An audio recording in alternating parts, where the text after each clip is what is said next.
بقالي اكتر من 5 سنين بشرب قهوه كل يوم من غير ما افوت ولا يوم.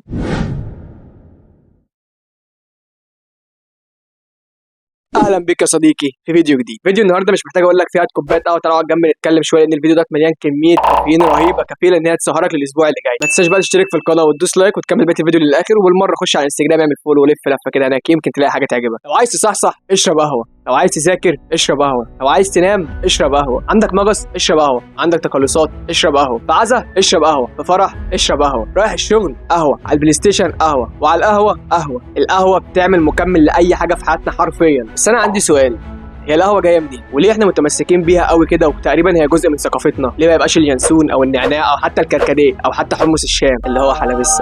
بيجي تاريخ القهوه من اثيوبيا، حيث يقال ان في راعي غنم اسمه كالدي اكتشف ان الماعز بتاعه او الاغنام بتاعته يعني نشيطين بشكل مش طبيعي، ولما حاول ياخد باله من الموضوع اكتشف ان هم بياكلوا من شجره القهوه، وخد باله ان هم بيكونوا شطاء زياده عن اللزوم او عن المعدل الطبيعي اللي هم كانوا بيبقوا فيه. وفي الاول وفي الاخر يقال، معرفش اذا كانت القصه ديت حقيقيه ولا لا، بس الحقيقي ان القهوه اصلها اثيوبي مش برازيلي زي ما كنا معتقدين. بس حاليا البرازيل هي اكتر دوله بتنتج البن، وبعد كده بدا استخدام القهوه على نطاق واسع في العالم العربي وخصوصا اليمن في القرن ال15، وطبعا ابتدوا يحضروها بطرق مختلفه لهدف التركيز، وبعد كده انتشرت في العالم العربي وبعد كده اوروبا. وفي عام 1511 فتحوا اول مقهى في مكه، وده كان يعتبر مكان ثقافي واجتماعي. القهوه بقت جزء كبير جدا دلوقتي من عادات وتقاليد العالم، مش بس العالم العربي، وكمان بقت رمز للضيافه والمناسبات. وفي بلاد كتير قوي من ضمن ثقافتها فن وتقديم القهوه للضيوف احتراما ليهم، والبلاد ديت زي تركيا مثلا. تركيا من ضمن التقاليد عندها ان هم بيحبوا يقدموا القهوه للضيوف، ومن هنا جت كلمه قهوه تركي. وحاليا العالم كله بيستخدم القهوه دي من حوالي 600 سنه، ده من اول اكتشافها. بقت ادمان لمعظم الناس اللي بتشربها لان هي بتنشط العقل والاعصاب، وكمان بتخلي الجسم يعتمد عليها عشان يقوم بدور فيه نشاط عالي نوعا ما. وعلى فكره مش بس في ناس متعوده عليها،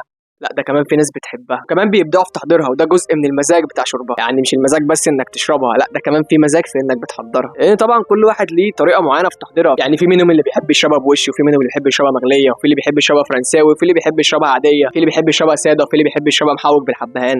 في فن وابداع في القهوه، مش مجرد شويه سكر وبن وميه وخلاص اتعملت قهوه. لا لا لا، الموضوع اكبر من كده بكتير بجد والله مش ببالغ. الموضوع فيه حب، في حب في عمل القهوه، وانت بتقف تعمل القهوه كده في نوع من انواع المزاج بجد، وخصوصا بقى بعد ما تخلص كوبايه القهوه وتروح تشربها، اوف جمدان. وعلى فكره انا من ضمن الناس اللي بتحب الموضوع ده قوي وكمان مدمنه عليه. اللي يعرفني من زمان ومتابع الانستجرام بتاعي يعرف ان انا مهووس بحاجه اسمها شغل الكافيهات، لان بحب ابدع قوي في الموضوع دوت، وبالذات كوبايه القهوه. وكنت حرفيا كل يوم بنزل ستوري لكوبايه القهوه اللي انا بعملها، وبنزل ستوري وانا بشربها. انا كنت مدمن القهوه، وعلى فكره ما زلت برضه مدمن القهوه. كنت حرفيا كل يوم بنزل ستوري وانا بعمل كوبايه قهوه، وكنت بعملها بكذا طريقه. انا شبه جربت كل انواع القهوه وكل انواع تحضير القهوه، وعمري في حياتي ما حسيت ان انا عايز اشرب قهوه او ان انا ببذل مجهود في ان انا اروح اجيب قهوه، لان انا اصلا ساعات كنت بمشي والاقي كوبايه القهوه في ايدي وانا مش عارف القهوه دي جت امتى. انا مش فاكر بجد انا امتى عملت قهوه والقهوه في ايدي بشرب. طبعا ده من كتر ما الموضوع بيتكرر كل يوم باستمرار، فبلاقي ان كوبايه القهوه في ايدي وانا مش فاكر انا امتى جبتها بجد.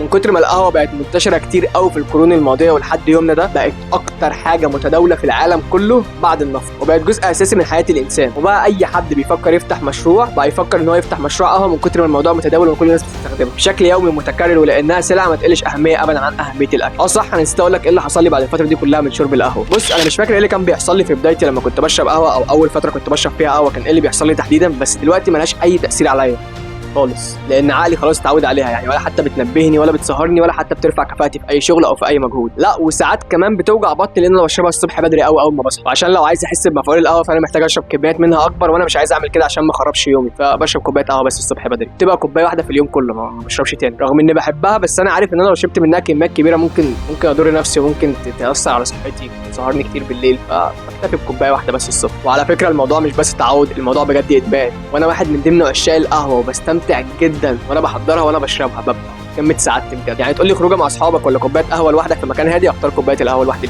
يعني خليك فاكر انها زيها زي اي حاجه في الدنيا، كترها غلط، فما تبقاش مفرط فيها لان ممكن يكون ليها اضرار زي ما ليها فوائد. لان الجسم بيحتاج حوالي 400 مللي جرام من القهوه، ده بمعدل 3 كوبايات قهوه تقريبا في اليوم، وبرده بيختلف من طبيعه جسم للتاني. يعني ممكن جسمك يحتاج 400، ممكن جسمي يحتاج 500، بس في الاول في الاخر ما تحاولش تفرط فيها لان ممكن يكون ليها اضرار كبيره فعلا. يعني خد اللي جسمك محتاجه بس، اللي هو كوبايه او كوبايتين في اليوم، ويستحسن تشرب كوبايه واحده بس الصبح عشان تعرف تنام بالليل. ولو محتاج تعرف تفاصيل اكتر عن القهوه او ليه بنشربها بس الصبح او ليه يستحسن تشرب واحده بس في اليوم الصبح برضو، انصحك تشوف الفيديو ده. ولو كنت فضولي حبتين فخد لك لفه في القناه يمكن تلاقي حاجه تعجبك. وبكده نبقى وصلنا لنهايه الفيديو. لو الفيديو عجبك ما تنساش الاشتراك وتدوس لايك وتفعل زر الجرس عشان يوصلك الفيديوهات الجديده، واشوفك في فيديو تاني.